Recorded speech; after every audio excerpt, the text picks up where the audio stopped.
Sa kabila ng sakit na kanilang dinadanas dahil sa bugbog, and yet, sa kalagitnaan ng hating gabi, they still praising, honoring the Lord. Amen? Kaya naman, walang ano-ano. That is the word.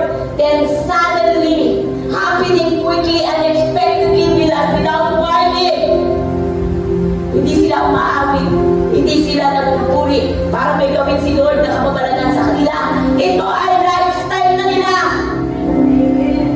Buhay na nila umawit. Buhay na nila sumamba sa Diyos. Ano bang panahon, ano bang sitwasyon, maganda man o mabuti ang nangyayari, magpupuri at sasamba at mananalangin sa Diyos.